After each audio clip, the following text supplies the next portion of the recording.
Welcome, brothers and sisters. My name is Shareef El-Arbi, and this is session 2. Today we're starting a new chapter in our book, The New Muslim Guide. So for those of you that are joining us for the first time, this is the textbook that we're going through. We're starting on chapter 7 today, Alhamdulillah Rabbil Alameen, which is on page 172 for those that have a copy of the book. It's available online. You can download it as a PDF in different languages. You can get it also as an app on your phone or tablet, or as a website that you can follow along. And for those in the class, they'll put it up on the screen shortly, inshallah. Okay, we'll start with an Arabic introduction as we usually do, which is a kind of prayer that we say at the beginning of class. We'll translate that into English, and then the rest of it will be given in English, bi'idhnillah.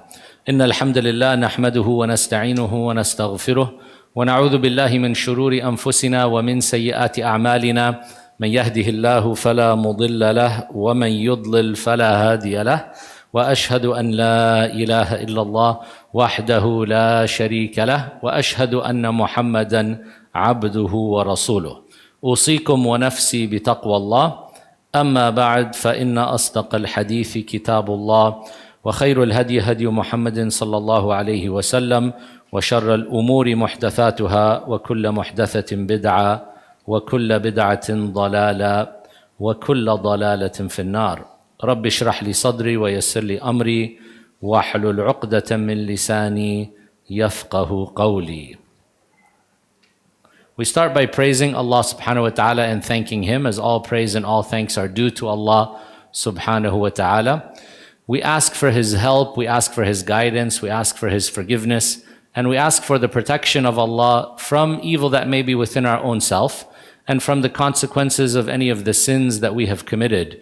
We know that if Allah subhanahu wa ta'ala guides someone, none is able to misguide them. But if Allah sends a person astray, then none is able to guide them back except Him.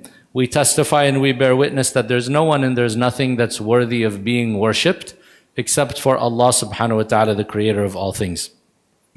And we testify and bear witness that Prophet Muhammad sallallahu alaihi wasallam is the last and the final messenger of Allah subhanahu wa ta'ala to mankind. I advise myself and my brothers and sisters, as Allah subhanahu wa ta'ala advised us in the Quran in numerous places, to have taqwa. And taqwa means to be someone who is God conscious, someone who is constantly in a state of being aware of Allah subhanahu wa ta'ala, so that they're doing what's good and they're staying away from that which is wrong. We ask Allah subhanahu wa ta'ala to make us from al-muttaqeen, those who are constantly God conscious. Prophet Muhammad, peace and blessings of Allah be upon him, would remind at the beginning of a speech that the best of words, the most truthful of speech, are the words of Allah subhanahu wa ta'ala, the Quran. And the best example, the best guidance that a person can emulate or follow in religious matters is the example and the guidance that's set forth by Prophet Muhammad, peace and blessings of Allah be upon him. And one of the worst things that a person can do in religious matters is to innovate in the religion. Innovations are a form of misguidance when a person is changing the teachings or adding or subtracting from that which the Prophet Muhammad sallallahu alaihi wasallam came with. And that obviously takes a person away from paradise and towards the hellfire. May Allah subhanahu wa ta'ala save us from that. Brothers and sisters, in chapter 7 onwards, we talk about some of the various key aspects of life and society from an Islamic perspective. So far we've been talking about the pillars of faith. The 6 pillars of faith are the beliefs. We talked about the belief in Allah, the belief in the angels, the belief in the divine books or scriptures. We talked about the belief in the messengers and the prophets, the belief in the day of judgment and the life in the hereafter. And we talked about the belief in qada and qadar, the divine decree or preordained destiny determined by Allah. These are 6 pillars for our belief system, the core of our belief. We then talked about the 5 pillars of practice. And these are acts of worship. The first one is a testimony of faith, that you believe in the heart, that you say with the tongue, and that you live in accordance with. It's a covenant and a contract between you and Allah. We call it the shahada or the shahadatain, the testimony of faith, right? Then we talked about the 5 daily prayers. We talked about giving the zakah, the charity annually from the rich to the poor. We talked about fasting the month of Ramadan, and last chapter we've been talking about the Hajj, the pilgrimage to the house of Allah once in a lifetime. So now we are going beyond these 6 pillars of faith and 5 pillars of Islam, and we're talking about different facets of life for human beings and society. For some, this may be strange, because we live in a time where many people are secular. And secularism says what? Leave unto Caesar what is for Caesar, right? You leave unto God that which is for God. Meaning there is a separation. In America we say separation of church and state. So they mean they don't want religion to intermingle or meddle in the affairs of the nation. The religious matters are in the temple, in the church, in the synagogue, in the mosque, and that's it. Worship God, your relationship with God, how to pray, and so on, that's religion, and that's it. But for religion to dictate things related to the economy, things related to the military, things related to governance and government of the people, punishments for crimes, so on and so forth, many people in this day and age don't feel religion has anything to do with such matters, right? This is a common concept that's there amongst atheists, amongst even Jews and Christians, and unfortunately amongst even those who claim that they are Muslim in this day and age. And this is wrong, because Islam in actuality is a deen, and deen means it is a way that you follow. It's a way of life. Being a way of life, it gives us guidance, it gives us guidelines in every aspect of life, not just in ritual acts of worship, not just in the relationship between you and God. Rather, Islam also governs and dictates matters related to the relationship between mankind. So in our financial transactions, in our marriage and divorce and parenting, in matters related to the military, in matters related to crime and punishment, so on and so forth. So Islam is a very complete and comprehensive system. And this is something which is foreign to many, especially in the Judeo-Christian tradition. We will find that Christians, they've moved away from the law. They don't follow Mosaic law. They don't believe in Mosaic law. They believe that was for the Jews, not for the Gentiles, right? The Jews, also many of them have become atheist or secular, and Judaism for them is merely a race or an ethnicity, and that's about it. Right? You have a Netanyahu who's leading Israel who will openly say he doesn't believe in God and he's an atheist, as many other Jews are. But yet they consider themselves Jew because of the race, right? You're born into it. So we don't want that to happen in Islam as well, although many Muslims are moving in that direction. So some Muslims will say, I'm Muslim. Why? Because my name is Muhammad, my name is Khadija, therefore I'm a Muslim. That's it. Right? I was born as a Muslim. But where is Islam in their life? No presence whatsoever. Doesn't guide or dictate anything that they say, anything that they do. Then you are not a Muslim actually, right? To be a Muslim, you have to believe in Allah, and you have to believe in the 6 pillars of faith we mentioned. You have to practice the 5 pillars of Islam, and you also accept Islam in your other areas of life, like what we are going to talk about today, right? Why do we accept these guidelines and guidance from Allah subhanahu wa ta'ala in other areas of life? It's because we know and believe that no one knows what's best for us more than Allah does. See, the problem that's happened in Christianity and other religions is that they had a very negative experience with the church and religion and religious people. So they felt that religion and religious people held them back from scientific advancement, from progress, from prosperity financially, and so on, right? So you find that in Europe and other parts of the world, they have a very rocky history with religion over the past few hundred years. And that's why you found that even the church was asking for scientists and others to be executed. Why? Because they were coming with something that was against the position that the church had taken.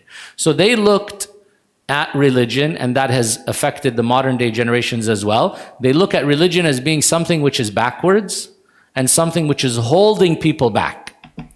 And the only way for you to progress scientifically, for you to progress financially, for you to progress in various aspects of society and life is to push religion behind and to throw it away. So this is the view of many Westerners today. They see that religion is something which is backwards. Of course, That has backfired on them. And now what's happened is many Westerners feel very empty. Spiritually, they are unfulfilled. And therefore, they are grabbing at any new age, weird religious fad that comes their way. And they try one time they're Buddhist, the next time they're Hindu, and the other time they're trying this one and that one, because there is no spiritual fulfillment. Yes, scientific advancement is there. We have tall buildings and high-speed internet and this one and that one, but people don't feel whole. They don't feel happy. Why? Because those things don't give you happiness. Those things, they only feed one aspect of your existence. But we are more than just a body. We are more than just a mind. We have a heart. We have a soul as well that needs to be nourished. And the only way the soul can be nourished is by following the way of Allah and submitting to Him. So Islam, alhamdulillah, didn't have this negative impact on science and development and advancement. So we can see that most modern technology today comes from the discoveries and the inventions and the developments of Muslims. Whether it's in medicine, whether it's in astronomy, whether it's in biology, whether it's in so many different spheres, physics and so on, you find that the greats hundreds of years ago were all Muslims. While Europe and the rest of the world was still in their dark ages, as they called it, right? They were far away from knowledge and they had not had their enlightenment yet. And when they had their enlightenment and their renaissance, as they called it, it was based on knowledge and advancement that was done by Muslims. The books of the Muslims were then translated. The books of their ancestors from the Greeks and the Romans reached them because of Muslims who had translated them and has preserved those works and so on, right? Because Islam opened up the doors of what? Opened up the doors of knowledge, seek, learn, discover. And Islam never said it's bad to have science, it's bad to have technology, it's bad to advance and make your nation prosperous and so on. But of course, Islam always says, don't forget your purpose in life. Don't chase after the worldly life at the expense of the akhirah. And what's happened to the modern man, especially in the Western world, the capitalistic lifestyle is one which revolves fully around money. How can I be rich? How can I have more? When I have that, then I'll be happy. And obviously that's not the case, right? How many a millionaire is depressed or commits suicide, and we can see that their life is very unfulfilling despite the fact that they have so much from the worldly life. So Islam has given us a balance and has given us the guidelines so that we don't hurt ourselves and so that we don't hurt others. Alhamdulillah Rabbil Alameen. Now, something important to keep in mind. When we talked about the 5 pillars of Islam, Islam was very prescriptive, meaning the Sharia, the Islamic law and legislation, gave us a lot of details that we must follow very precisely. For example, how to wash for the prayer. Can you make up any way that you want to wash for prayer? No. Very precise. These are the body parts you wash. This is the order you wash them in. This is the number of times you wash them. Very specific. And you find that throughout all the acts of worship. Hajj, the pilgrimage, same thing. How to fast, what breaks the fast, zakah, what percentage you must pay, what items you have to pay on. It's all very detailed. Why? Because those rules, they are going to be valid for every time and every place. So the Muslim in America, the Muslim in Africa, the Muslim in Asia, the Muslim at the time of Prophet Muhammad sallallahu alaihi wasallam, the Muslim today, the Muslim in the future 1,000 years from now will still need to follow the same rules in these acts of worship because our spiritual needs as human beings are not going to change. So these rules are meant to be very precise, very detailed. When we come now to these topics that we're going to talk about today, like the financial transactions, and for example, things related to food and drink, things related to clothing and other areas of life, you find that the rules are not going to be as prescriptive and detailed anymore. Why? Because Islam is flexible enough to be valid for every time and every place. Because this is one of the accusations by ex-Muslims or by those who are very secular in this day and age. Oh, Islam or any religion, these are ancient things. Islam is from 1,400 years ago. How can it be valid today? Today we live in modern times, we have technology, we live a different lifestyle. We are not the same people as our great-grandparents were. So how can we follow these teachings that came to the Arabs in the desert of Arabia 1,400 years ago? How can they be valid today? Well, the reason that they are valid is that Allah sent general guidelines that can apply to everything. So for example, today we do e-commerce. We do business online. Did they do online business at the time of Prophet Muhammad ﷺ? Of course not. There was no electricity, there was no internet, there was none of that, right? But do we have the general rules from Prophet Muhammad ﷺ that can govern e-commerce? We do. We do. You see? So Islam didn't come and say, here's how you have to do business. You can only sell by camel loads. You can only sell this kind of items. You can only do this and that. No, it didn't come this detailed. But it gave us general rules. For example, don't deceive others in any transaction. Don't lie. Don't cheat. Right? Make sure everybody knows what they're getting. You're offering a goods or a services, you have to make it clear. Show them what it is, let them know exactly what they're going to get and how much they have to pay, and then each party is pleased. There's mutual consent. Nobody's forced. Nobody is being tricked. Right? This is a general rule in Islam. This rule can apply to any kind of transaction, whether the transaction is done face-to-face, whether it's done online, it doesn't matter. Right? So Islam has brought us the beautiful guidelines needed to protect people's rights and to ensure what? That we have a harmonious society. What is the goal of these kind of rules? Is the goal to stifle business? Is the goal to stifle, for example, people getting wealthy when we tell them don't do this kind of transaction or that one? No, it's done for the protection. For the protection of the individual, for protection also of the weak, for protection of the society at large. Okay, so here, let's start into the chapter. It says, Islam has laid down all the legislation that takes into account man's interest, protects his professional and financial rights, whether he is rich or poor, creates a close-knit society, and helps develop it in all aspects of life. So, the theory and the philosophy behind economics in the Western society, when you study it, and I studied it in their universities and in their school and so on, it comes from the perspective of survival of the fittest. Social Darwinism, right? Darwin says what? You only survive if you are strong enough. If you are weak, you get crushed.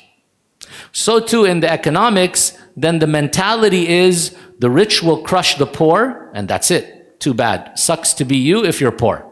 If you're weak, if you don't have skills, if you can't earn, if you can't make money, that's your problem, right? But do we have to care about the poor and take care of the orphans and the needy? No, it's not my responsibility. Let them go to hell, right? If the poor are homeless and they're living on the streets, that's their problem. That's due to their laziness, their weakness, and so on.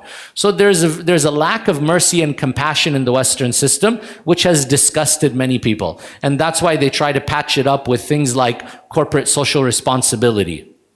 Corporations are making billions of dollars, destroying the environment, harming their workers, harming the public and the society, and people are getting sick of it. So they said, oops, we better then force people to be kind and generous. Company has to donate a little bit of money. Here I gave 1,000 here, 500 here, but I made 25 billion.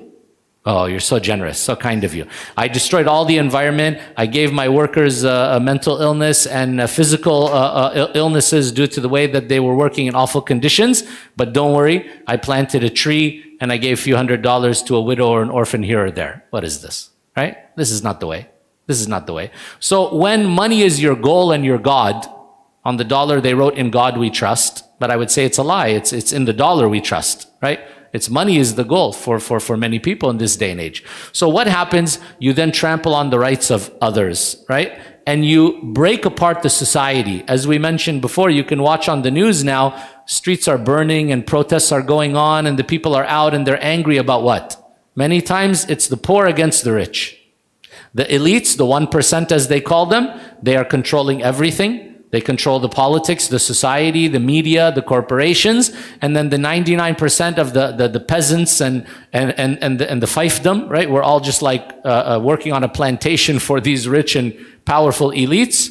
They are getting angry because they can barely pay their bills, they can barely survive with inflation and so on and so forth. And the gap gets bigger and bigger and bigger between the rich and the poor, and the rich don't give a damn.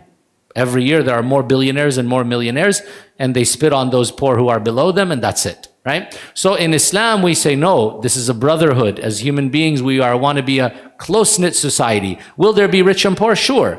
But should the rich look down at the poor? Should the poor hate the rich? Definitely not. That's one of the reasons we said we pay zakah, for example, to remove these kind of negative feelings. So too, when you have laws that ensure justice, that ensure fairness, you also remove this kind of hatred and you level the playing field. Meaning today in many societies, who can get rich? Can everyone get rich? No. In many societies, you get rich based on what?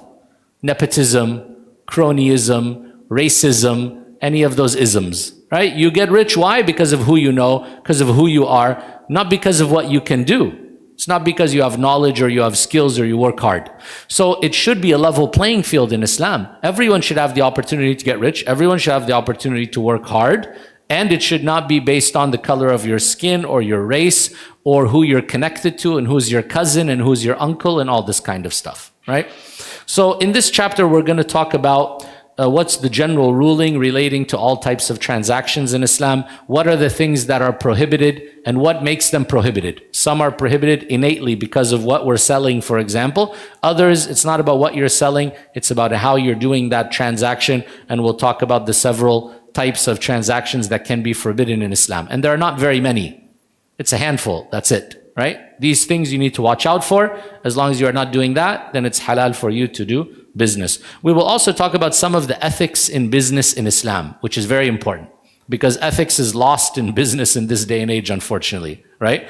It's, as we said, survival of the fittest. Go out there and tear others apart and get that contract. Doesn't matter what you do to get it. You lie, you cheat, you stomp on somebody else. It doesn't matter as long as you win, right? There's this kind of a jungle mentality and competitive nature out there amongst companies and amongst businessmen, which is very un-Islamic. So we'll talk about the business ethics in Islam.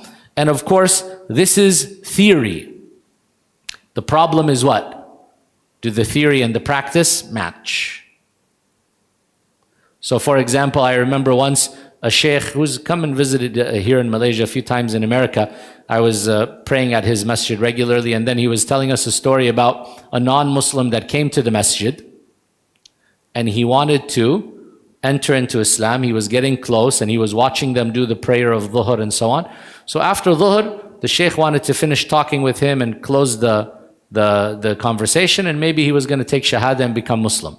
So the sheikh after Dhuhr looks for him and he sees him leaving and going to the parking lot, and he's leaving. He said, whoa, what happened? Let's finish our conversation and so on. He said, look, one question. This guy that I saw there, and he points over to him, he said he was just praying with you Dhuhr now. He's a Muslim? He said, yes, he's a Muslim. He said, if he's a Muslim, I'll never become a Muslim. Oof, what? Why? He said, once he did this to me and he cheated me and this one and that one. See? So you are an ambassador of Islam, whether you like it or not. Either you are giving a good example of Islam or a bad example of Islam.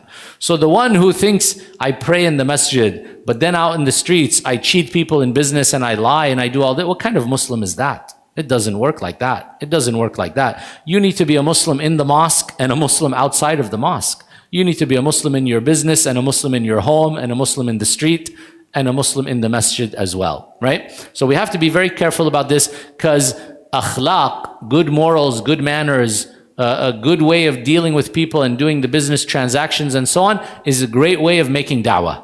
It's a great way of showing Islam. Why? Because especially in this day and age where there's a lack of trustworthiness, there's a lack of honesty in business and so on, people get surprised.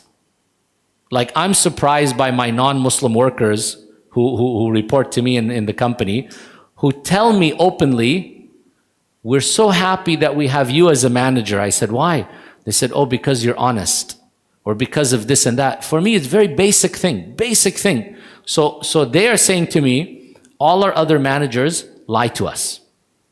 All our other managers are unjust. They're racist. They do this, they do that. Because my team are mainly, for example, non-Muslims, mainly other races than my race, right? But I treat them all equally the same, as is like common sense for me as a human being and as a Muslim. For them, some of them openly tell me this is surprising. Why? Because they don't experience it in their career and in their life. Ajib. It's very strange, right? It shows you the level that corruption has reached to and how much it's pervasive in every aspect of people's lives, that they get surprised when someone is honest to them or someone is fair with them, subhanAllah, right? So don't underestimate the impact you can have on people by just being a decent human being and a good Muslim, especially in this area when it comes to the financial transactions and so on. Okay, first thing they talk about here, a couple of key concepts that Islam has emphasized, because we said Islam is a way of life, right? So here it says, Allah commands and encourages Muslims to earn their livelihood. This is clear in a number of aspects, including the following.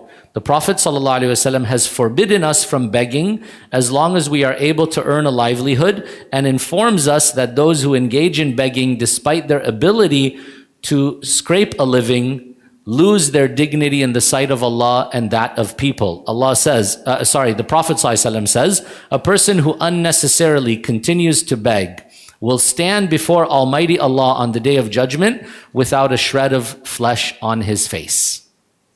Right? So he's basically humiliating himself in such a dishonorable way by begging when he doesn't need to beg. Is it wrong to beg if you have to beg? No, of course it's not. If it's a life and death situation and you have no other way and so on, and you beg, then you beg. And those who someone has begged you, you should help them and you should give them, right? But Islam considers it what? A duty for you to go out and earn a living and provide for yourself and your loved ones, your dependents and so on, right? Rather than be reliant upon others. There's a lot of dignity and honor in such a thing. And this is important. Why? Because you do find in some religious traditions that they romanticize poverty, or they romanticize being someone who's abandoned the worldly life completely. So for example, the best people in many religions are what? Monks. And the monk will be somebody who doesn't work, he doesn't earn a living, maybe he walks around barefoot, he doesn't wear nice clothes, he lives a very rough, aesthetic lifestyle, right? He is going through what we call zuhud. He's just kind of given up and abandoned on the worldly life. Does Islam command us and demand that we do that? Not in that picture, no. No, right? Should you be overly attached and in love with money? You should not. Money should be in your hand, not in your heart. But can you be a good Muslim and be a millionaire? Of course you can. Does Islam say to be a good Muslim, you must be poor? It definitely does not, right? So that's why the Prophet ﷺ, even when wealth was being given to one of the Muslims, he said how good that wealth is in the hands of a righteous man. Meaning when a good person is wealthy, he's going to use the money what? In a good way. He's going to do good things with that money. He's going to help others. He's going to give charity. He's going to spend it on that which is lawful. He's not going to just live an extravagant lifestyle and be wasteful and so on and so forth. And he's going to be grateful. He's going to show gratitude to Allah, the one who gave him that wealth. So earning a living is not something that is looked down upon in Islam, and it's not considered noble or righteous for you to live on people's handouts or to be a beggar. Not at all, right? The upper hand is better than the lower hand, meaning the hand which gives is better than the hand which is asking and requesting from others. He also said, if a person who is afflicted with poverty refers it to people, his poverty will not be brought to an end. But if he refers it to Allah, Allah will soon give him sufficiency. This is an important concept, right? Who is the provider? Allah is.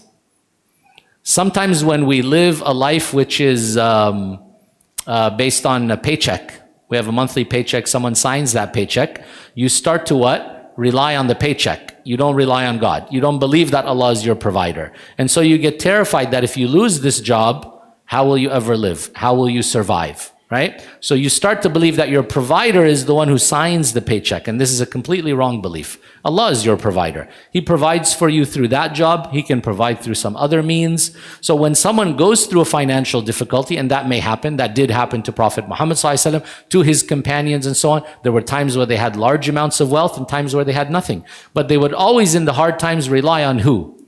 Allah. So rather than going and complaining to people and begging people and so on, you should turn to Allah first and foremost and ask Him. After that, of course, you should work hard. Prepare your CV, send it out, go for job interviews, work hard and look for a job. And if you can't find the best job, accept another level of job so that you can still at least provide for yourself and your dependents, the bare minimum. Number 2, it says here, Islam respects all types of occupations in any field, trade, industry, services, investment, or in any other field, as long as they are lawful and do not involve any wrongdoing whatsoever. So what happens is, and nowadays it's very common in certain cultures like Arabs or Desis, for example, Indians and Pakistanis and so on. What will they say? Oh, my child must be a doctor. My child must be an engineer. My child must be, and they'll choose very specific roles or fields that they consider are what? Honorable work. Of course, they want the best for their kids. They want the kids to make a good salary. They want them to have a good opportunity in life, and that's fine. But does it mean that we're going to look down at those who are not in those few fields that we consider to be the most prominent and honorable in the society? No, definitely not, right? Is it so awful or a humiliation for someone to be a cleaner, or for someone to be a garbage man, or for someone to do this or that? Definitely not. These are all jobs that are needed. Imagine what society and life would be like if no one was willing to do those jobs. And we can see it in many countries, right? How many a job in Malaysia, locals don't want to do it, and we end up having to import people from overseas who are willing to work that kind of difficult and tough job, right? And if they didn't, we wouldn't have any of the buildings we see today. We wouldn't have any of the infrastructure. We wouldn't have the plantations running and the factories running without all those workers. So there is no job which is considered evil or looked down upon or humiliating in Islam, as long as it is lawful. As long as it is not something which is forbidden. What makes it forbidden? We'll talk about that shortly. It says, indeed, Islam informs us that prophets engaged in decent occupations prevalent in their societies. Prophet Muhammad, peace be upon him, said, Allah did not send a prophet who did not tend sheep. Every prophet or messenger was a shepherd. And a shepherd, you may look at it as something kind of lowly. You're just, you take care of animals. You could live this almost nomadic lifestyle, moving around with your herd or flock. Right? It's not very glamorous, it's not very well paid, and so on. But what did that teach every prophet and messenger? Why were they asked to be shepherds? It was actually a preparation and a training for them, right? Because they were going to have a flock that they were going to be responsible for. And as someone who takes care of sheep, you are doing what? You are ensuring you defend them, because they're quite weak. They're not able to necessarily defend themselves from the wolves and so on. You have to care for them. You have to make sure that none of them get left behind as the whole flock is moving. Some are weak, some are not able to keep up, and so on. So you need to have a certain level of compassion, patience, understanding, mercy, and so on, right? So it trained a lot of those kind of good qualities. And for many of us, especially if you get older, there may be a time where you worked jobs that were lowly by society's standards. They didn't pay very well, they were hard, and so on. As you move up, what happens? You really appreciate, because you did go through some hard times. You did do some real hard work, right? Nowadays, what I don't like is when I see youth who mama and baba take care of them until they're 30 or 40.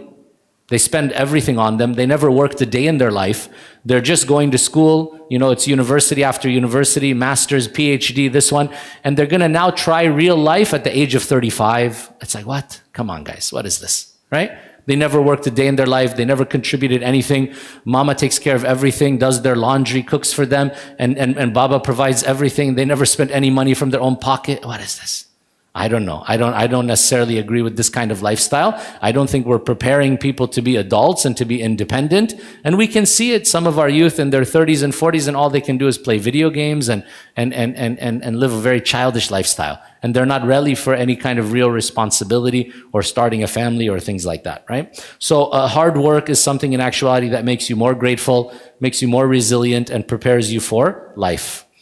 He mentioned once that Prophet Zakaria alayhi salam was a carpenter.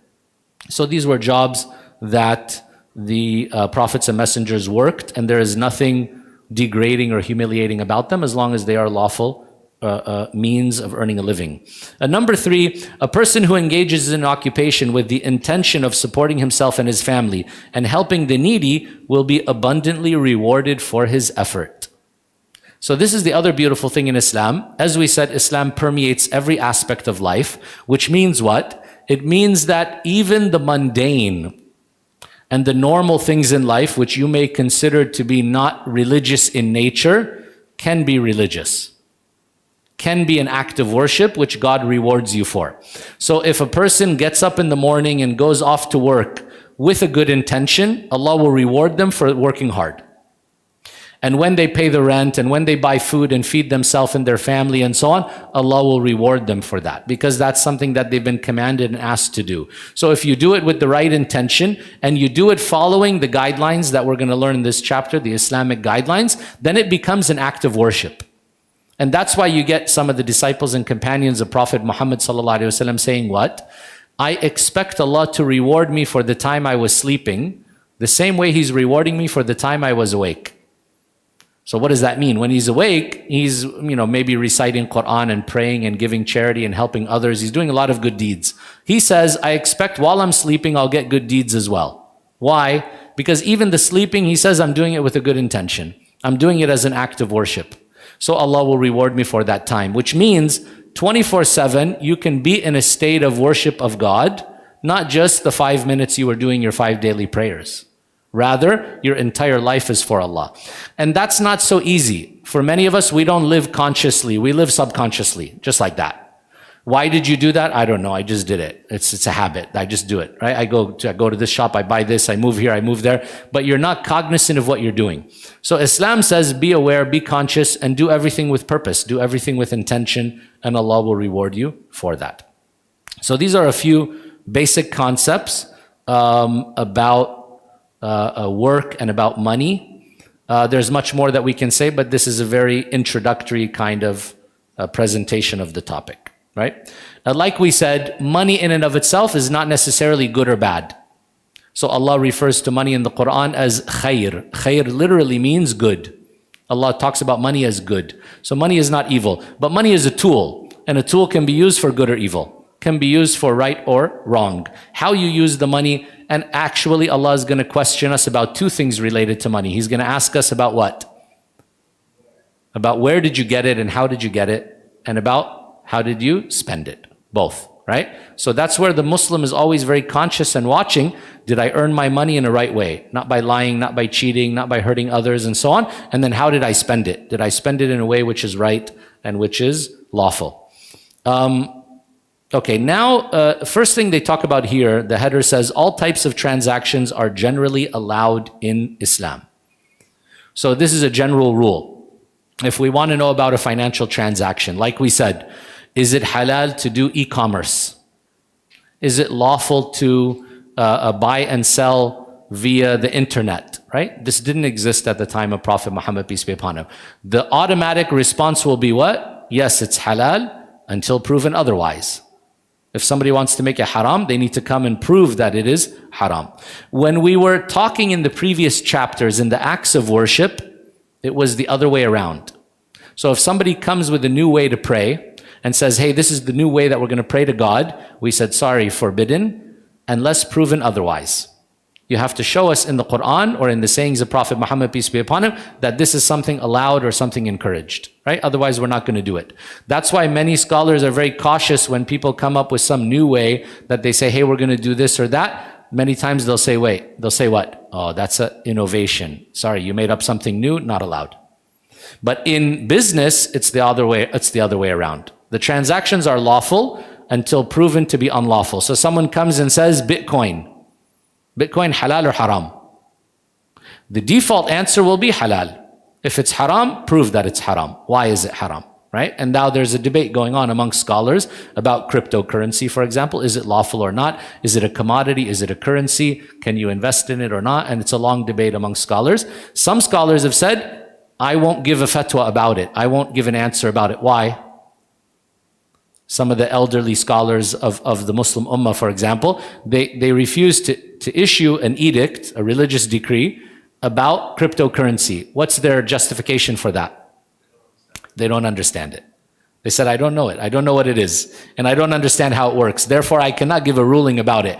Because you can only give a ruling about something if you picture it properly and fully understand it inside and out. So it means sitting with the experts, people in technology, people in finance, people who understand, blockchain and crypto and all that, and they sit and explain it, and then the scholar only then can say, yeah, okay, this is lawful or unlawful, for example, right? But the default would be, if something new comes out, it's halal, unless we prove that it is something which is haram. So the burden of proof lies on the scholar who comes and says this thing is haram.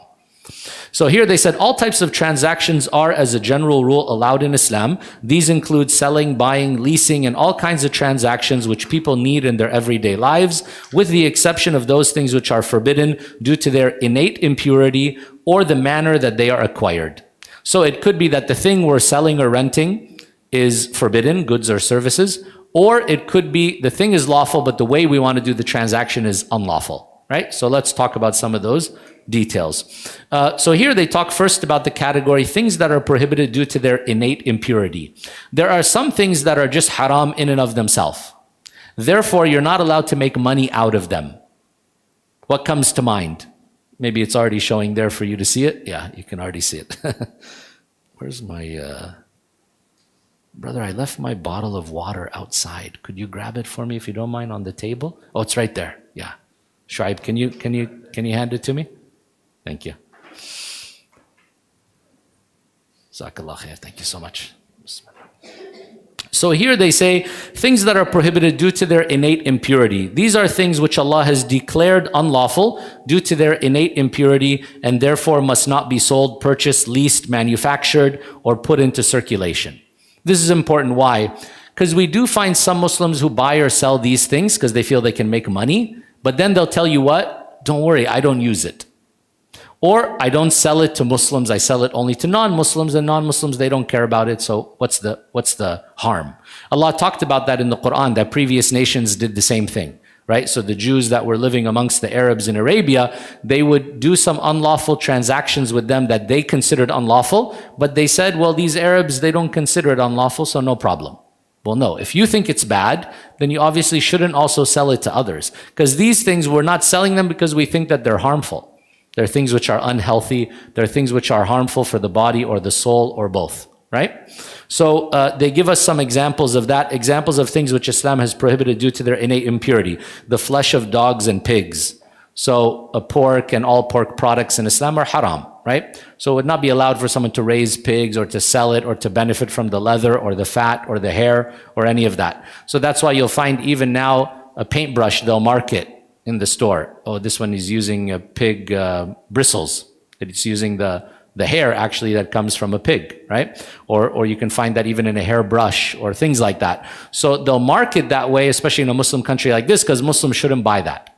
Because we don't buy anything that's affiliated with that animal. It's unlawful to benefit from in such a way. Dead animals or any part of them. What do they mean by dead animal here? Do we eat animals while they're alive? We eat them dead, right? What do they mean by dead? It's kind of poor translation. Meaning they were not slaughtered, right? So an animal which dies of any reason, natural causes or unnatural causes, but it wasn't slaughtered the Islamic way is what the throat would be cut and the blood would leave the body, right? Because the blood is something which is considered to be harmful. So an animal that died from being bludgeoned to death, like in some Asian countries, they hit the animal on the head and kill it, or they may strangle it, or they may electrocute it, or they may shoot it, or they may do something like this. This is haram to eat, right? If it's died in such a way, it's forbidden to eat, unless it was hunted. There are rules of hunting. We'll come to it in the next chapter, inshallah. Okay? There's a right way and a wrong way to hunt an animal. And only certain kinds of animals can be hunted. But here we're talking, for example, a sheep, a goat, a cow, domesticated animals. These animals need to be slaughtered for it to be lawful to eat it. So when something is unlawful for you to consume, it's also unlawful then for you to sell or things like that, right? Next, they talk about alcoholic drinks and things similar to it like narcotics. So cocaine, heroin, other kinds of drugs, things that intoxicate the mind. The ruling behind these is quite obvious. These are things which are harmful. They're harmful to the individual, and if not to the individual, then the society. I told you guys, I think maybe it was 1 or 2 years ago, a good friend of mine was killed in California. He and his wife and child walking on the street, on the sidewalk, and a youngster in his maybe early 20s was high on drugs, driving like a maniac. He doesn't know what he's doing. He's out of his mind, and he went on the sidewalk and killed the whole family. Right? So what's their crime? They did nothing wrong, but he's the one who should not have been intoxicated in the first place and definitely not be driving when intoxicated. But of course, can you make good decisions when you're intoxicated? You cannot. right? So how many a family is destroyed, how many a life is ruined as a result of these kind of products? Yes, you can make a lot of money out of drugs and alcohol, but Islam says the harm of these things is worse than the benefit, right? Therefore, they are forbidden. Other things they talk about, materials that aim to spread immorality, such as pornography, pornographic websites, magazine. Pornography is a huge business. It's, I think, billions of dollar industry in America and the West, right? So it doesn't matter how much money you can make out of it, its harm is too much for the individuals and for the society. Therefore, Islam says you cannot make money out of such things. Idols or anything that is worshipped besides or instead of Allah. So also those kind of religious things that are sacrilegious to us as Muslims, then a Muslim should not be, for example, manufacturing statues of Buddha and selling them, or crosses, or statues of Jesus and Mary, or whatever it is, right? These kind of things that we don't agree with and believe should be worshipped and used in such a way, you also cannot make money out of it, buy it, sell it, manufacture it, and whatever, right? What can be a little bit tricky today is when you work for a large corporation or you work in a certain kind of industry where, the question I get is from young people who say, I work in marketing.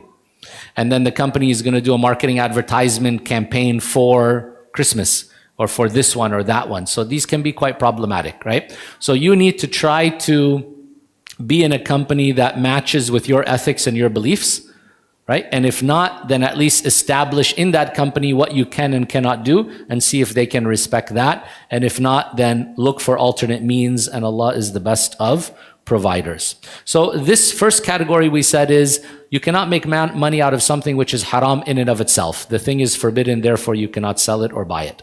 Things that are prohibited due to the manner that they are acquired. Now we talk about you're selling something halal, it's a good or service that's lawful, no problem, but the way you're going to do the financial transaction is problematic. So there are a few reasons that might make a transaction invalid. So let's talk about that, or we'll begin the conversation about it today, inshallah. These are things which are naturally lawful but have become unlawful due to the manner in which they are acquired, causing harm to the individual and the society at large. Things which generally render transactions unlawful are usury. Usury is maybe not the best translation. In Arabic, we call it riba.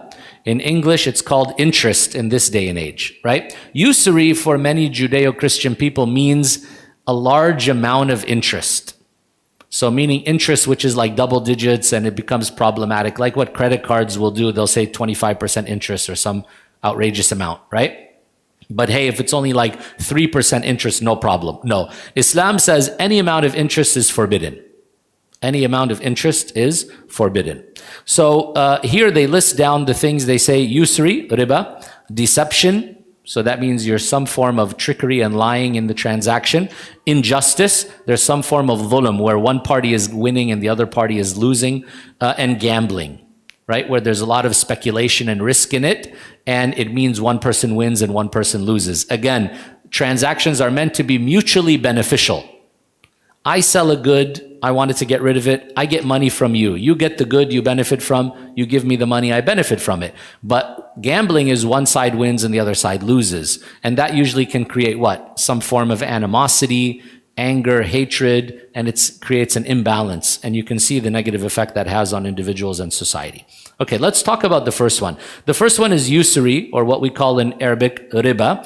It's the practice of assigning a fee on credit and other borrowed assets on top of the principal borrowed amount, thus making a profit on the loan, which is strictly prohibited in Islam due to the harm and injustice involved in it. Islam wants what? Islam wants real economy. Real economy means goods and services are being produced and being put into the economy, and that's what moves money around. But making money on money, what does it do? It makes the rich richer and the poor poorer, and it enslaves people. And today, the inflation that we are suffering from, today a dollar, I think, is worth like 1% of what it was worth 150 years ago or something like that. It's unbelievable how much money has devalued. You know, in the old days, I mean, just even when I was a kid and I'm in my 40s, I could buy candy for 5 cents or 10 cents. Now, if I give my kids $1 or $2, what can they do with it? They said, Baba, come on, what is this? Like you're embarrassing us. How can we go in front of the other kids with this money like it's not enough? Can't buy anything with it, right? So you need to give them 10, 20, and then they say, okay, I can buy a snack. I can't even buy a meal. It's like, oof, right? So money is getting so devalued. Why? That's because of usury in actuality, right? It's because of usury in actuality. So Islam says we don't make money out of loans. Loans are in actuality a form of charity. It's a form of charity. It's meant to be something that you do to support your brother or sister in the society for the purpose of getting rewards from God. So when you loan somebody money, you loan them an amount and you get the amount back.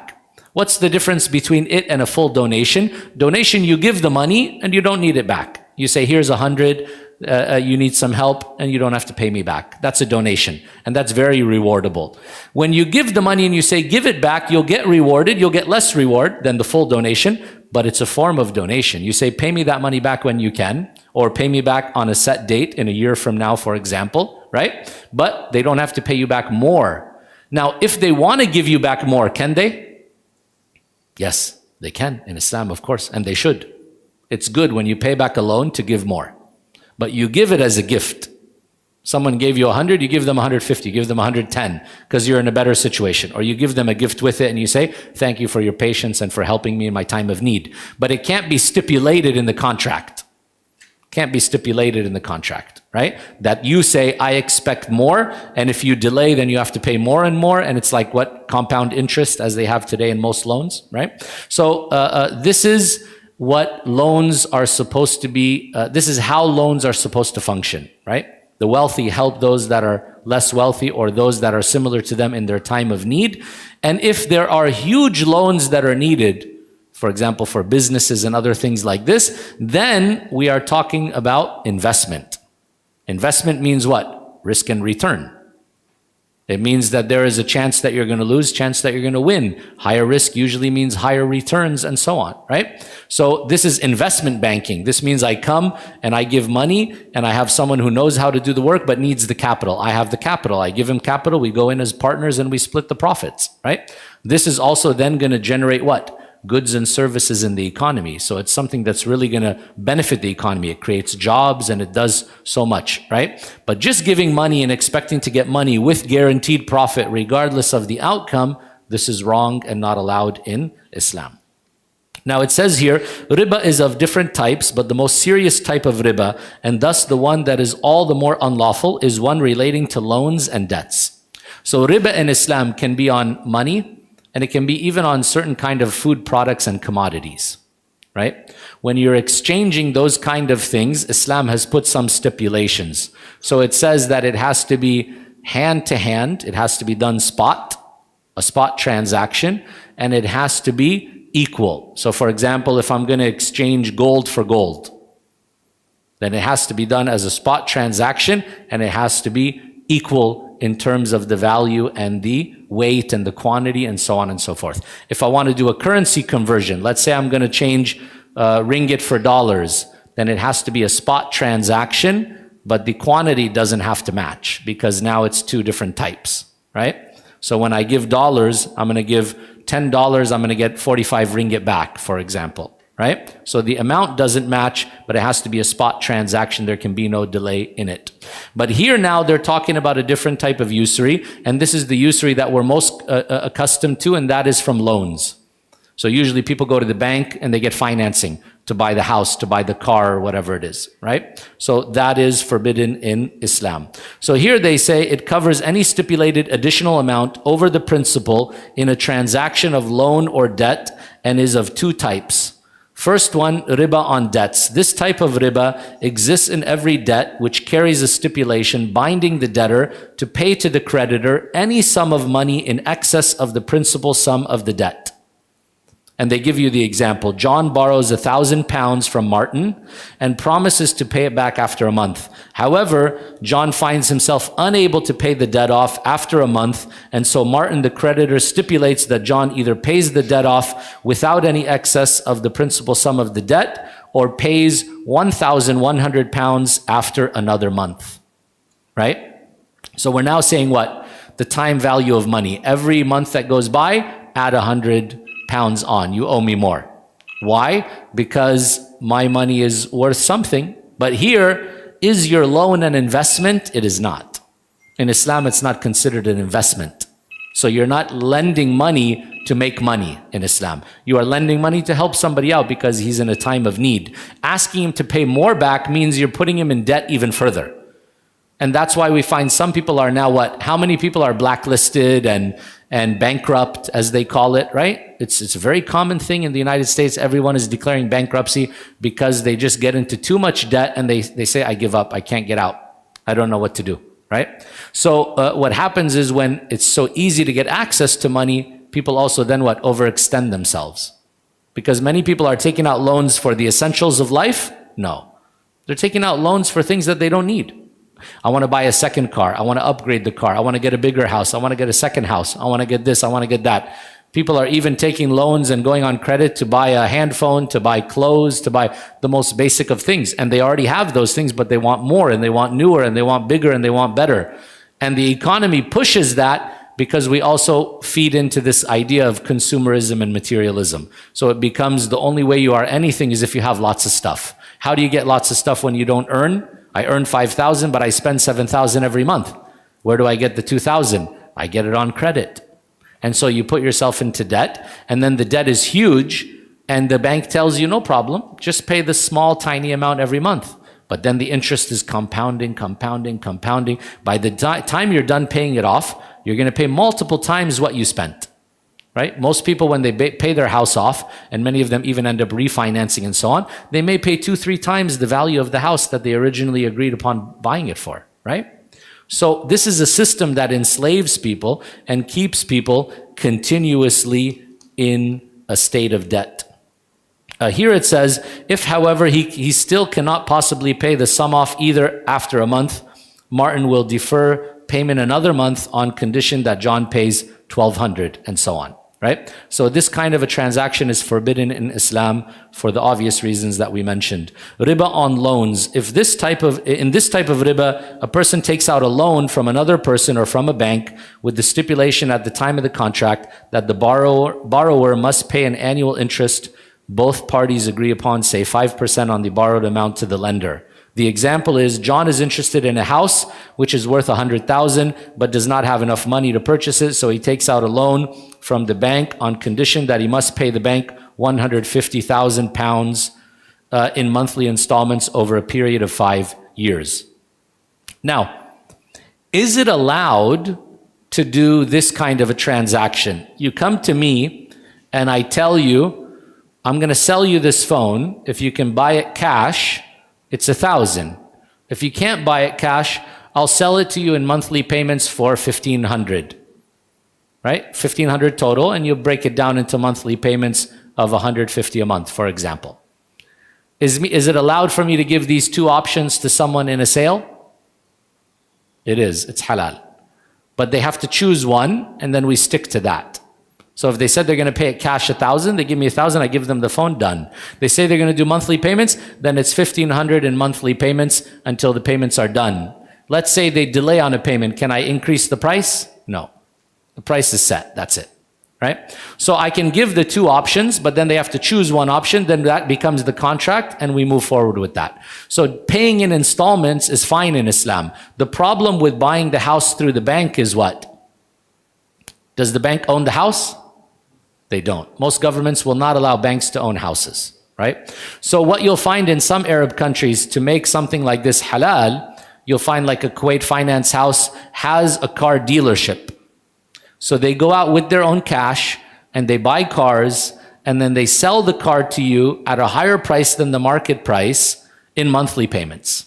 And they make profit.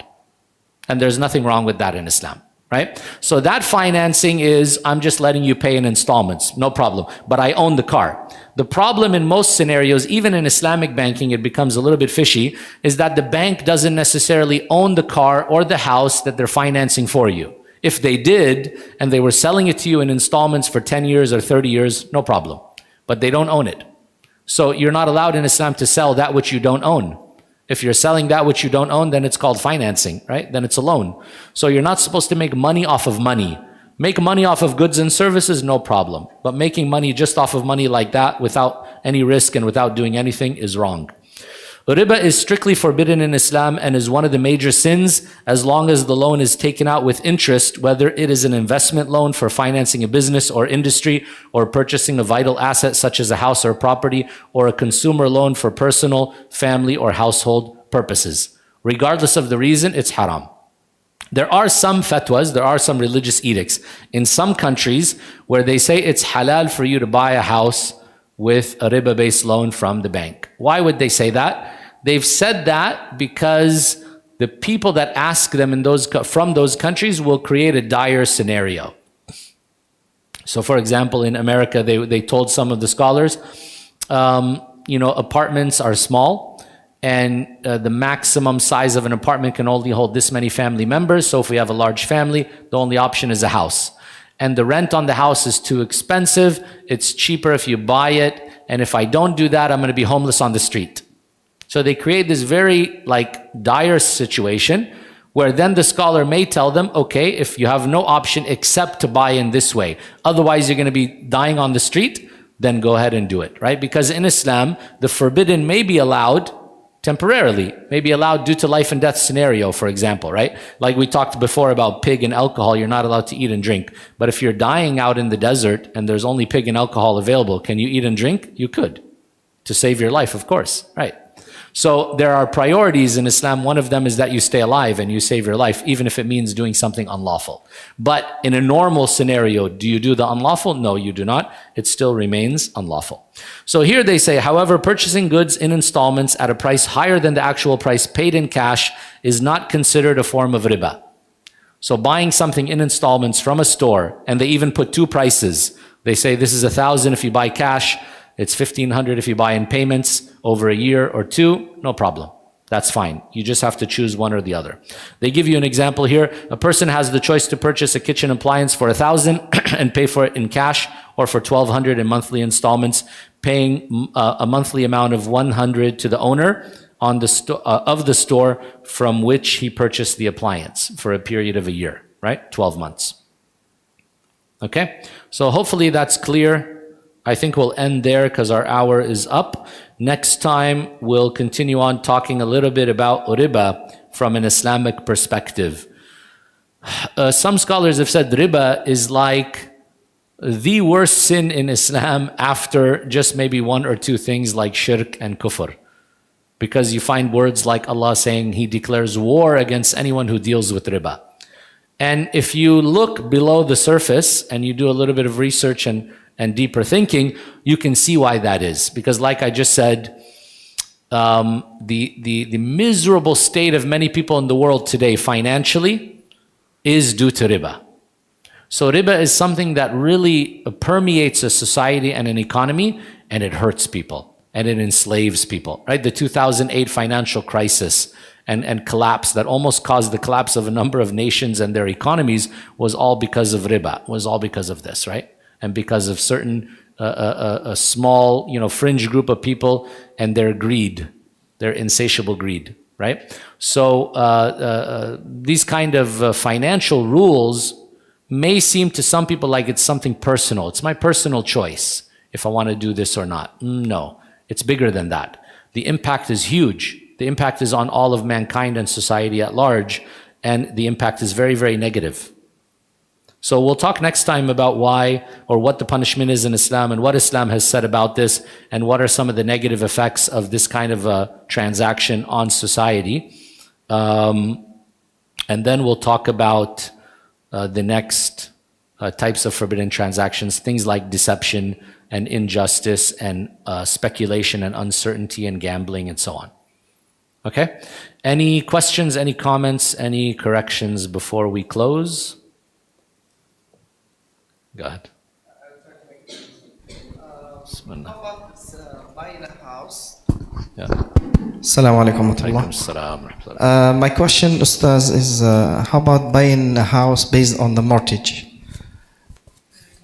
That's exactly what we're talking about, buying a house using a mortgage.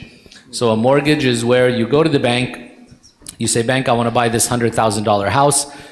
They say, okay, how much do you have? You say, I have 20,000. Okay, that's the deposit, right? That's the down payment, as they call it.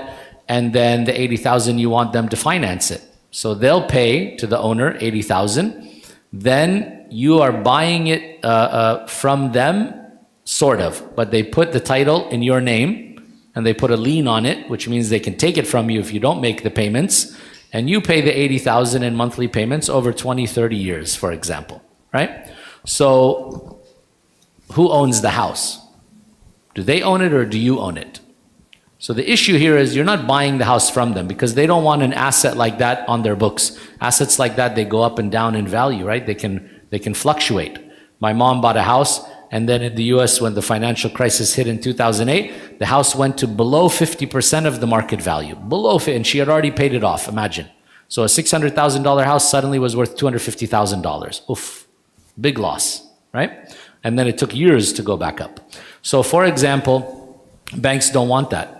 So they put it on your name. It's your problem. But you owe them that money, and that amount has to be paid with the interest, compound interest. So by the end, you'll pay 160,000 instead of 80,000, for example.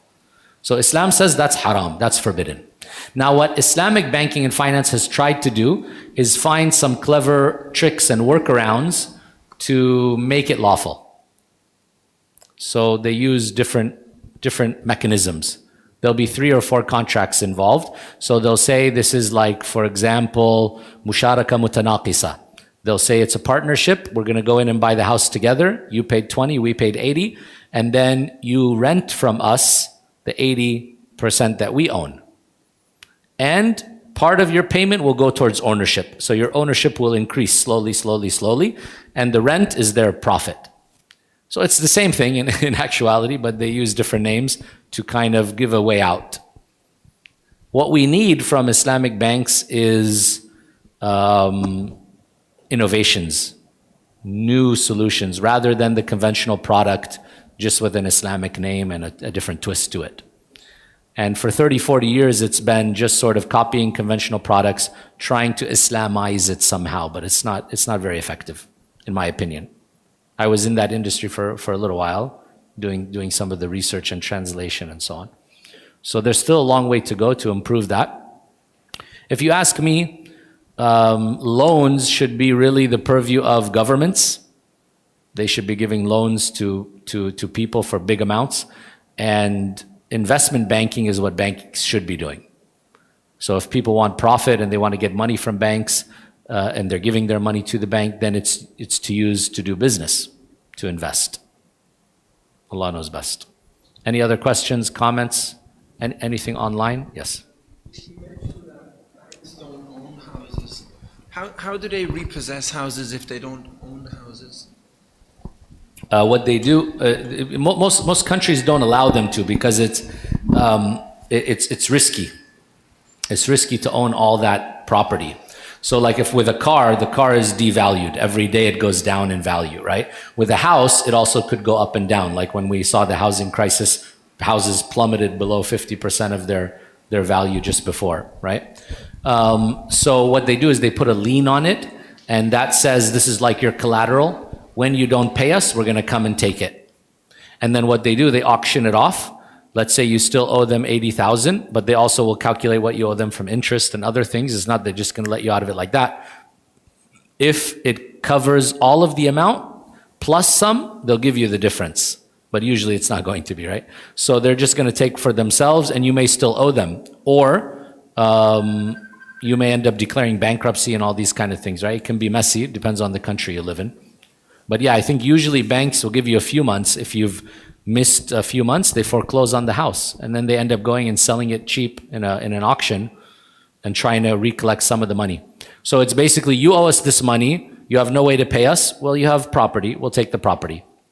And that's why in 2008, even engineers and people with really good jobs and elderly people and so on found themselves on the streets suddenly because they had bought into mortgages that had variable interest rates and they were tricked.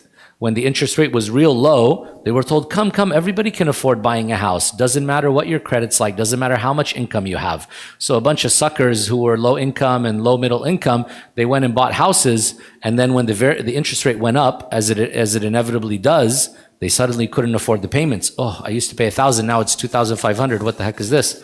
So suddenly they got kicked out of their houses after a few months of not paying. And so you had all this middle class people suddenly homeless in California and in places like that. It was outrageous.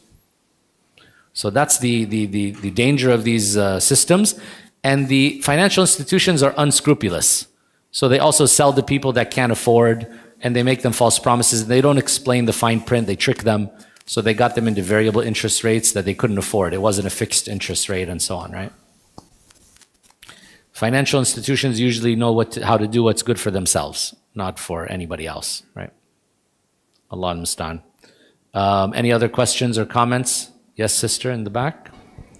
There's anything online? Yes. Okay, we'll come back to that. Go ahead. Assalamu alaikum. Alaikum assalam wa rahmatullah. If we have a property to rent out, and then also, do we need to? I didn't hear the last word. What? You have a property to rent out. And then? And then probably later to sell. To sell, okay. Do we need to interview the potential tenant? What sort of jobs they're holding? Why? Because of this. You want to know if their income is lawful, you're saying? Yes. Not necessarily. I mean, that? Huh? Can we accept that if their income is non-halal? No, the idea is in Islam in general, financial transactions are compartmentalized. Meaning, if I'm selling something lawful, goods or services, and someone comes to buy from me or pay me or rent from me, I have no obligation to interrogate them and find out where they got their money from. If their money is unlawful, that's their problem. As long as I'm getting the money from them in a lawful way, then it's lawful for me to accept that money. But if their money is, they're a cheater, they're a liar, they're this, they're that, then that's on them. But the money is lawful for me. Now, if it's very obvious and I know, for example, this guy is a drug dealer, right? And I know that, he's known in the neighborhood or in the society as that, then I shouldn't be dealing with him in the first place, right? Scholars will give scenarios like you sell grapes and then a winery comes to you to buy grapes from you from your vineyard. Grapes are halal, you can sell grapes, no problem. But should you sell grapes to a vineyard? No, then it's problematic. Because the vineyard you know is going to make wine. That's the only thing that they do. So then you shouldn't sell to them. Because Islam says, help one another in doing piety and righteousness. Don't help each other in doing sin and enmity. So anything that you know is going to be evil or cause problem for society and so on, then you don't help people do it. Even if you're going to make money out of it. And even if what you're doing is lawful in essence. So you have to be careful. But you don't have an obligation to interrogate someone who's coming to you. How exactly did you get your money? How are you going to be paying for all this and so on? But any good landlord usually wants to know about their tenant's income. Yes. Because you want to make sure they can pay. And in many countries, once you get into a place, it's hard to get you out. Like in America now, they're having a problem with squatters. Squatters are coming in. After a month or two, they don't pay rent. Then they say, sorry, I don't have money and nothing you can do to get me out. And they'll stay there for years not paying rent and so on. It's a big mess. Jazakallah khair. For example, if I'm going to sell a shop, but I know the one who's going to take over will be turning it into a bar or... You mean you're selling the building itself, the shop lot? Yes. And we know that the next tenant or the next buyer, we're going to turn it into a non-halal business. Then don't sell it to him. Yeah, don't sell it to him. We have the right to ask the intention of the buyer. You don't have a duty to do that, is what I'm saying. You don't have a duty to interrogate somebody. Like I'm going to sell a house to them, then I have to know if they're going to use this house for drug dealing or prostitution or this and that. I don't have to ask them such questions. The assumption is they're not going to do that, especially if they're a Muslim. The assumption is they're good and they're not going to do such evil things, right? But if I have a strong inclination that they are for one reason or another, there are qara'in, there are like evidence that are leading to that, then that's a different story. Like I said, a company comes to you and they're a winery and they say, we want to buy grapes. The assumption is they're going to make wine, not they're going to eat the grapes for good health, right? they're going to make alcohol out of it, then I wouldn't support them.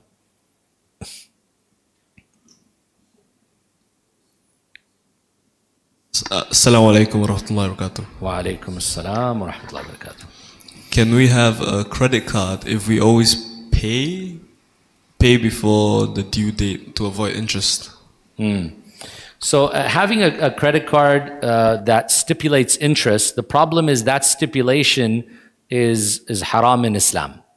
So you're not supposed to enter into contracts with forbidden stipulations, right? And the forbidden stipulation in Islam becomes invalid as a Muslim.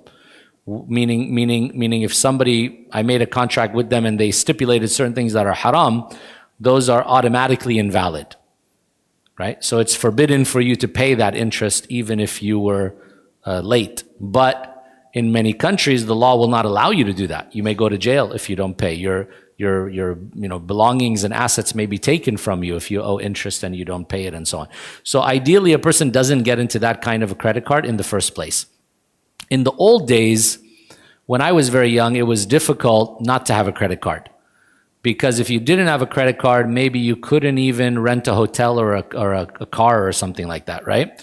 But then pretty soon after, debit cards were there. They had the Visa and MasterCard logo on them.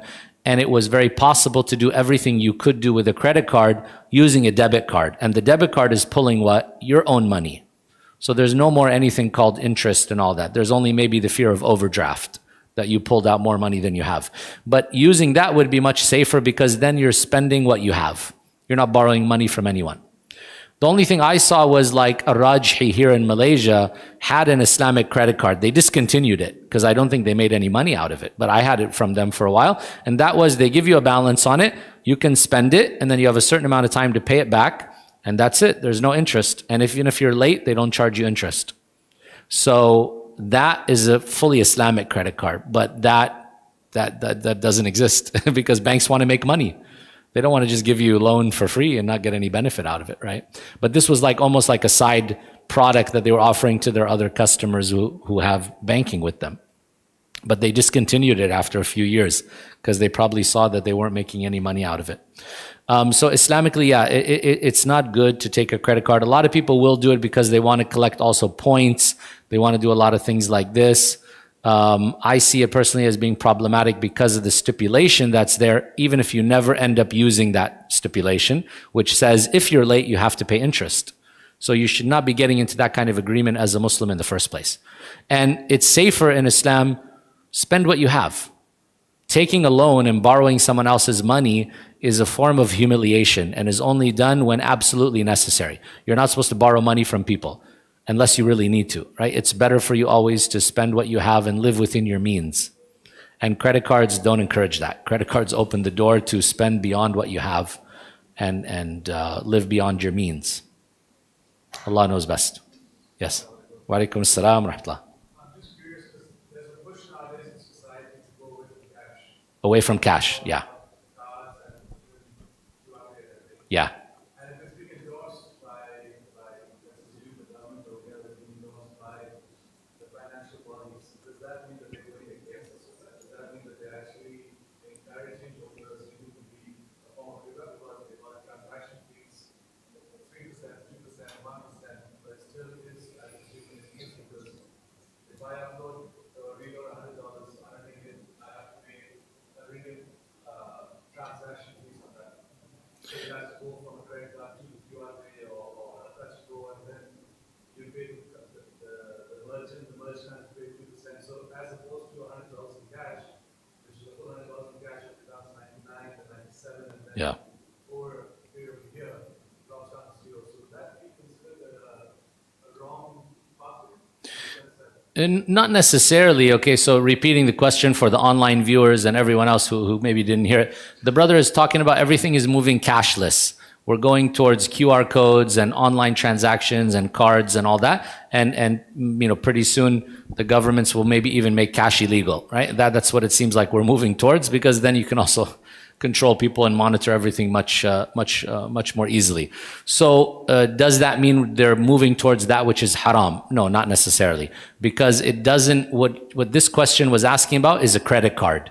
A credit card means I'm spending money I don't have. But QR code and cashless transactions, I'm spending money that I do have. I'm spending money in my account. For example, I have 10,000 in my account and I go and I buy something for 100 cashless. I'm using my money. There's nothing wrong there. Now, the fees that are taken by different providers, that's a different story. Scholars are in a difference of opinion about that. Some of them will say transaction fees, there's nothing wrong with it because I'm getting paid for services. So I have workers, I have machines, I have infrastructure, I'm providing all these things, providing you an ATM, this one, that one, whatever. So I charge you fees to use those. There's nothing wrong with that. Now it's a service payment.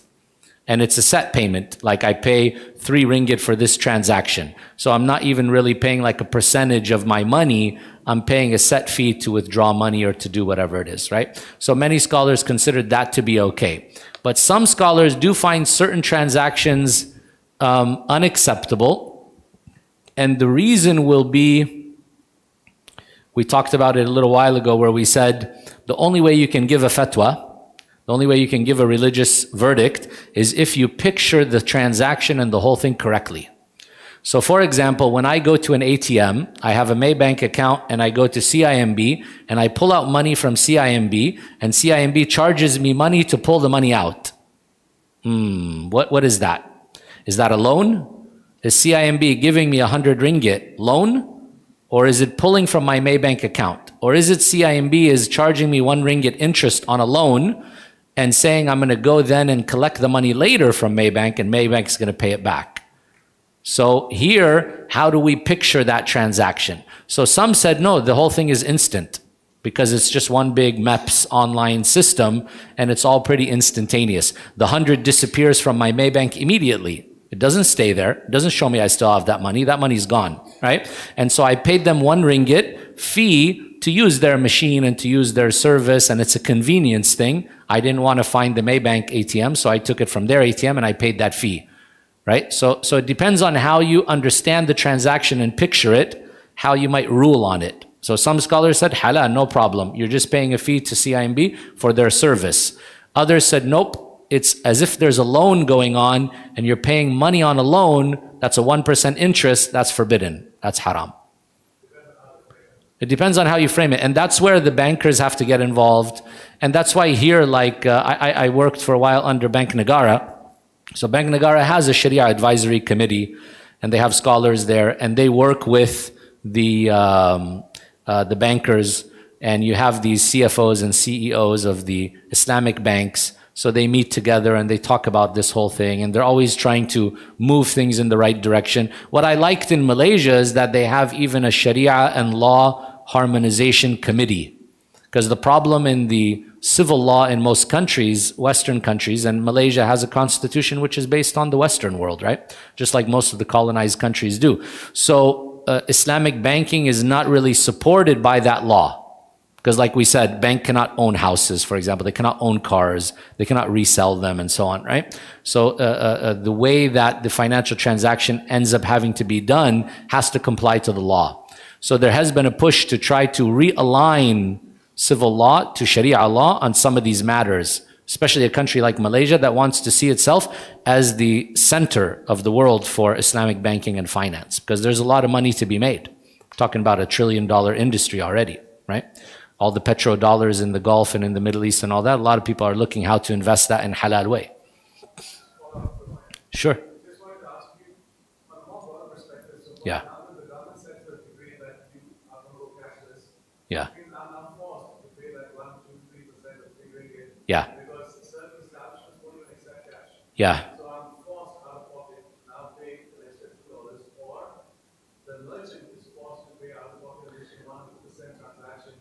So before we even get to the fact that Visa or Dutch Google is charging us, Yeah. it's the fact that we are no longer permitted by the ruling government party or whatever it is Yeah. to move forward with an option of cash. Yeah. I want to know if that decision on its own in itself is right now acceptable or unacceptable, allowed around, or as per your statement about the release of the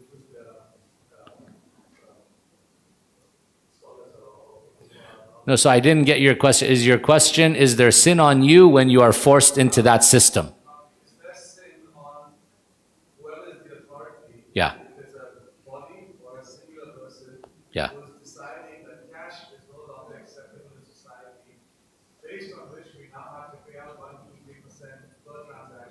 Yeah. Merchants can't accept it, and let's say if you $10,000 in Vietnam, we have to use either a card or an online transfer, minus 0%. Yeah. But if it's QR code is 1% from both sides. Yeah. So the value of the $100 keeps going down each transaction. Yeah. The value of the dollar doesn't go down. And prices end up going up because the merchant who's paying raises his price to cover all those fees. To cover all those fees. Yeah, I mean, the merchant can sell at any price he wants, and he's going to look at all his expenses and costs, right? Yeah, yeah. The expense as a percentage?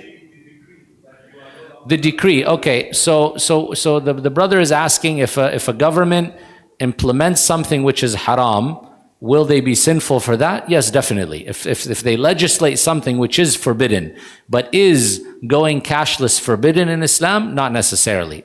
So there we would need the council of scholars. You know, these in this day and age, these big matters are usually decided by committees of scholars. First of all, I'm not a scholar. I'm not a mufti or anything like that. But usually big matters will be debated by a group of scholars with a group of experts, because they don't always have the expertise in those fields of, you know, online banking, for example, and all that stuff, right?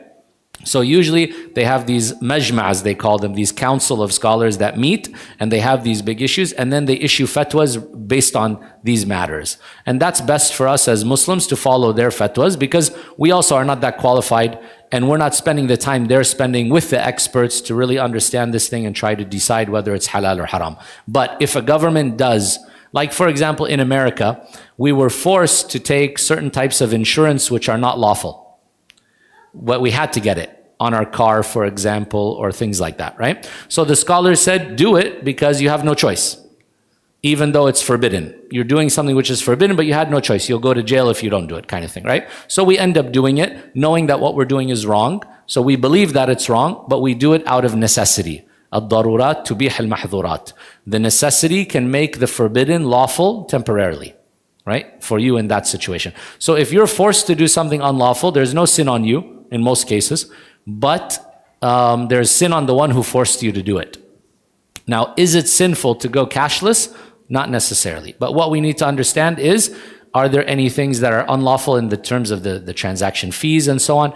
What is the goal in going cashless as well? Is it because they want to, you know, for example, micromanage people and control everything that they do, which is not necessarily a good thing or a lawful thing, for example, and so on. Yeah. So there are different aspects to consider in that. We had something online. We never answered. I forgot. Did we answer online? We did answer? Oh, okay. Anything else in the room before we close, sister? Last one. I have question on hiba. Hiba, okay. Sometimes we get money from the bank, a small amount, which is called hiba. Yeah. Is this allowed to be used, or is it considered as interest? So usually if you receive, hiba means gift in Arabic. Hiba means gift. So what these banks are doing, it's an Islamic banking account, I'm assuming? Because hiba will usually be tied to an Islamic bank or Islamic account. So what they're doing is they're saying, look, we're going to go out and we're going to invest your money and we're going to make money out of it. Because the reality is here, do banks have any money? Banks have nothing. They have only your money. They use your money to go and get rich. They're in debt to you. Right? You put your money there, they take your money, they make money with your money, right? And usually this what's called fractional reserve banking. They leave a small percentage of it, and then they take a big percentage of it and they give it out as loans to others, and that's how money is produced. Money is produced through riba, right? There's money supply 1 and money supply 2. Money supply 1 created by the government, small amount. Money supply 2 created by the commercial and retail banks. So what do these banks do? They go and they invest your money, they make money out of your money, and then they say, yeah, miskeen, I'm going to give you some crumbs. I'm going to give you some pennies from the millions and billions that I made. So they said, here's a gift, here's a hiba. The problem will be that hiba comes from what? Is it from lawful sources or unlawful sources? So the Islamic banks will say, hey, we invest only in Sharia compliant investments. The problem is their definition of Sharia compliance sometimes is a bit lenient. So they may say, we invest in companies that earn up to 30% of their money from haram. Oops, 30%, it's a lot, 1/3. They said, no, it's okay. We took it from one hadith, and they take a hadith that has nothing to do with this topic whatsoever, right? Athuluthu kathir, the hadith which talks about you can give 1/3 of your inheritance away in a will, right? So they use that as talking about a threshold for haram. So the problem when you get that money, is the money purely lawful or not? Maybe not. So me personally, usually when I get that kind of hiba, which the Islamic accounts will give, I just get rid of it. I dispose of that money. So you can dispose of money that you believe is haram, like riba or something like that you got from an account. You can give it to an NGO or somebody else to benefit from. It becomes lawful for them to benefit from, unlawful for you to benefit from, because you acquired it in a way that you believe is unlawful. So if you're not comfortable with the hiba, give it away. If you're 100% certain that the hiba is halal, then enjoy it. It's yours. It's a gift that they gave you. So it just depends on the source of it. Can we give it to just anyone?